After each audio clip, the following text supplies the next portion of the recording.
শারীরিক বা আর্থিক অক্ষমতার কারণে অনেক মুসলমানের পক্ষেই হজ আদায় করা সম্ভব হয় না। এ নিয়ে একদা দরিদ্র সাহাবীরাও দুঃখ প্রকাশ করেছিলেন হজরত মুহাম্মদ সাল্লাল্লাহু আলাইহি সাল্লামের কাছে।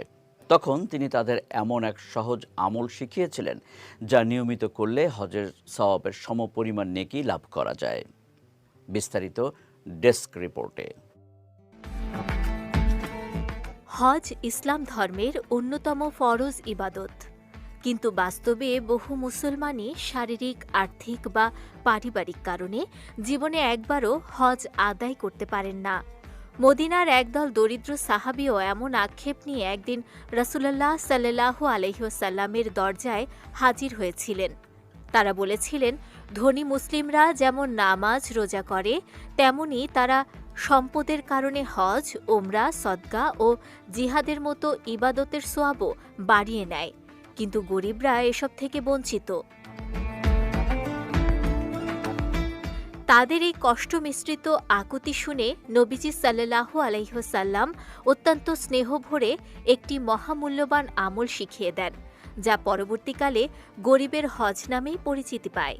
তিনি বলেন, তোমরা কি এমন একটি আমল শিখতে চাও না, যা করলে তোমরা অগ্রগামীদের সমপর্যায়ে চলে যেতে পারবে?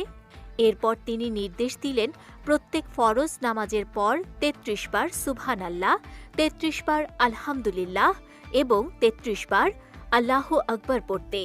মাত্র কয়েক মিনিটের এই জিকিরই ধনী গরিব উভয়ের জন্য সমান মর্যাদার দরজা খুলে দেয়।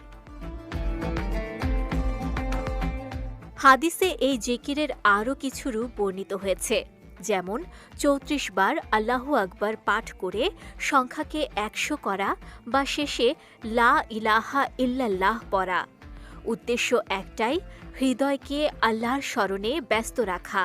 নবীজি সাল্লাল্লাহু আলাইহি ওয়াসাল্লাম তার কন্যা ফাতেমা রাদিয়াল্লাহু তাআলা আনহাকেও শোয়ার আগে বিশেষ জিকির শিখিয়েছিলেন। ৩৪ বার আল্লাহু আকবার, ৩৩ বার সুবহানাল্লাহ এবং ৩৩ বার আলহামদুলিল্লাহ। তিনি বলেছিলেন, এটি কোনো দুনিয়াবী সাহায্যের চেয়েও উত্তম। এই আমল মহান হওয়ার কারণ হল এটি সম্পদের উপর নির্ভরশীল নয়। এখানে ধনী গরিবের ব্যবধান নেই।